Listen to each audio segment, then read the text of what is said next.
Hi everyone, I'm going to read you Chapter 5 of Jeremy Strong's Let's Do the Pharaoh. Chapter 5 is called Walk Like an Egyptian.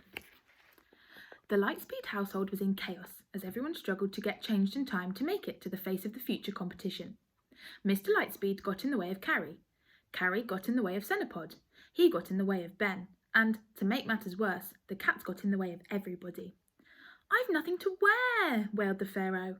"Why am I cursed with a house like this? I should be in a palace with 1,000 servants. Where is my robe of silk? Where is my tunic of fine sea cotton? Where are my golden sandals?" "Try these," Mr. Lightspeed answered, chucking across a pair of his own trousers and a check shirt. There were a few moments of silence as Cenopod struggled into clothes that he was unused to wearing. At length he appeared in the Lightspeed's bedroom and demanded to know if he looked royal enough. The Lightspeeds looked at him. They looked at each other, then they shook their heads and said "no" in unison. "You look silly," added Mrs. Lightspeed for good measure. "Those trousers are for a short, fat person." "Thank you," murmured her husband. "You're so kind. And you're a tall, thin person, and you look silly. You'll just have to wear your bandages, Senny. They're in your chest of drawers. They've been washed." Cenopod had hardly ever worn his bandages since he had been rescued by the Lightspeeds. Mrs. Lightspeed had made him a special robe. The children had made his crown, and he was very proud of both of them. But the crown was crushed and the robe splattered with paint. He hurried off to fetch the bandages. They were the same ones he had worn inside his coffin. He was quite used to wearing them, but not at all used to putting them on. Swathing yourselves in bandages is much more difficult than getting someone else to do it for you. Cenopod stood on the landing and tried. He tried and tried. At his first attempt, he tied himself to the stair post. With his second try, he bandaged both legs together so that he couldn't move. At the third go, he bent down to do his feet and managed to loop bandages round his feet and his head at the same time, leaving him doubled over. For his fourth attempt, he simply cried, "Help!" Ben had to sort him out. Finally, everyone was ready, and off they went. Carrie was agog with excitement. Her head was exploding with dreams of stardom, of fame and fortune. She could just picture herself hobnobbing with film stars and pop idols. Her face would be on the front of beauty magazines. She would wear designer clothes every single day. It was going to be brilliant. They arrived outside the hall and where the competition was taking place. Carrie gulped. Her face turned white. There were girls like her everywhere, dozens of them. They were all there for the competition. Carrie froze. Mr. Lightspeed slipped an arm round her shoulders. "Ignore them, Carrie. They haven't got what it takes. You go in there and wow those judges. Just be yourself." "Yeah," nodded Ben. "Be yourself, sis. Argue them to death." "Leave her be, Ben," said Mrs. Lightspeed soothingly. "I don't suppose you'd be brave enough to do what Carrie is doing." This was very true, and Ben kept his thoughts to himself after that. However, they were now at the reception desk, and the girl behind the counter was looking at Carrie's entry form. "Oh yes, number 137. You're to go to makeup and then to the dressing room. Next!" The girl looked up at Cenopod and stared. Her mouth dropped open. Her gaze shifted from Cenopod's made-up head right down to his bandaged toes. "Oh wow," she breathed. "That outfit is just mind-blowing. I love your eyeliner. You are so cool."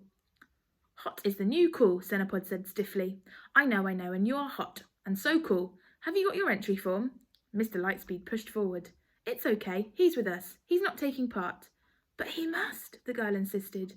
"I mean, he is it." "I am not an it," declared the Pharaoh. "I am he whose name shall rumble down the ages, Lord of Hippos, Master of Worms, and all creeping things."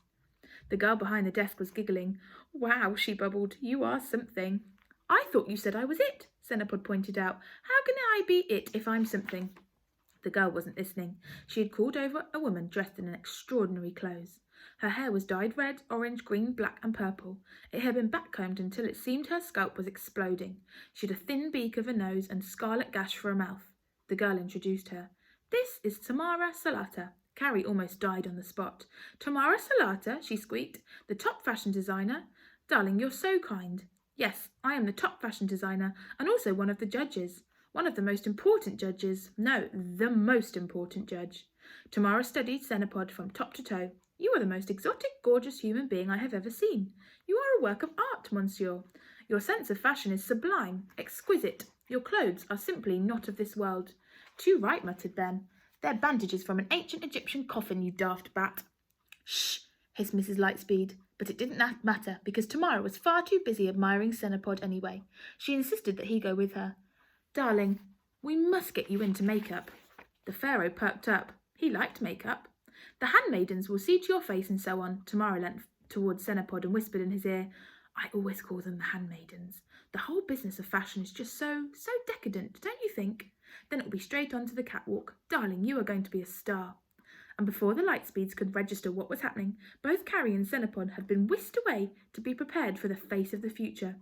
All they could do was file into the huge hall and take their seats along with the rest of the audience, and the pressmen, and the cameramen, and the TV crews. The lights went down, the spots came on, a thunderous pounding of wave of music crashed from 100 speakers, and the show began.